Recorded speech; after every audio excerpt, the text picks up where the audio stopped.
ज्वाला जली, जिसमें घर जल गया, परिवार जल गया, समाज जल गई, जातियां जल गई, अब सारा देश जल उठा। इसीलिए सारी मानवता बहुत थक गई। हर कोई ऐसी छांव चाहता है जहां उसे ठंडक मिले, शांति और सुकून मिले। ये सब वही मिल सकते हैं जहां शांति के संदेश होते, सुकून के संदेश होते, मानव धर्म और मानव कर्म के संदेश होते। और ये संदेश केवल संत महात्मा फकीर देते हैं, जो समदर्शी होते हैं, जो समस्त जीवों के अंदर उस प्रभु के अंश को देखते। ऐसे समदर्शी उन महात्माओं की खोज करो। ये मत देखना कि महात्मा के जाति के हैं, महात्मा किस बिरादरी के हैं। हरे जातियां कर्म के अनुसार बनाई गई, जन्म के अनुसार नहीं। मनुष्य की एक ही जाति है, वो है मानव जाति। और इसी मानव जामे में बैठ करके हमें उस मालिक की भक्ति करनी है। हरे नर नारियों, सुपच जात के भंगी थे, रैदास जी जात के हरिजन थे, मीराबाई जात की छत्राणी थी। अगर वे सब उस मालिक को प्राप्त कर सकते हैं तो आप भी उस मालिक को प्राप्त कर सकते हो। लेकिन बगैर महात्माओं के, बगैर मुर्शिद के कोई भी जीव इस संसार समुद्र से ना कोई पार हुआ और ना ही कोई हो सकता।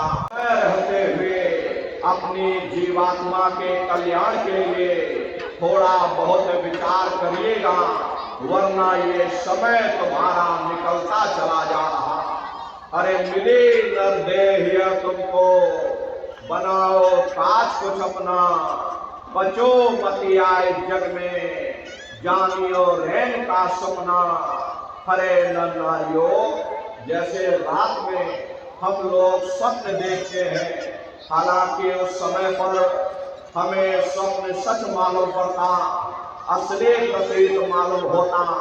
लेकिन जब हम सुबह उठते हैं, जब हमारी आंखें खुलती है, तब हमें होश आता, नहीं भाई हम तो स्वप्न देख रहे थे, ये सब भ्रम है। ठीक उसी प्रकार से ऐसा हरगिज नहीं है।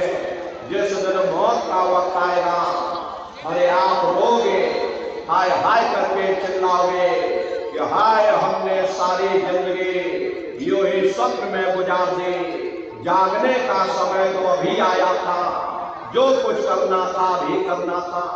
लेकिन प्रेमी भाई बहनों, अब पछताए हो क्या, जब चिड़िया चुग गई खेत।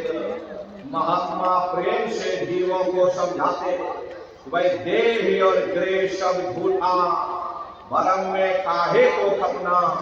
ये घर बार हमारा अपना नहीं, हरे पराया देश है। ये सलाए खाना है, ये मुसाफिर खाना है।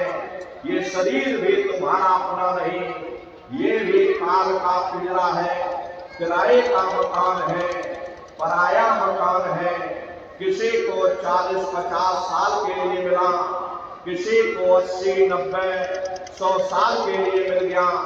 हर जितने जितने श्वास उस मालिक ने बख्शे हैं, उसे भुगतने के बाद में हमें शरीर को यही छोड़ जाना।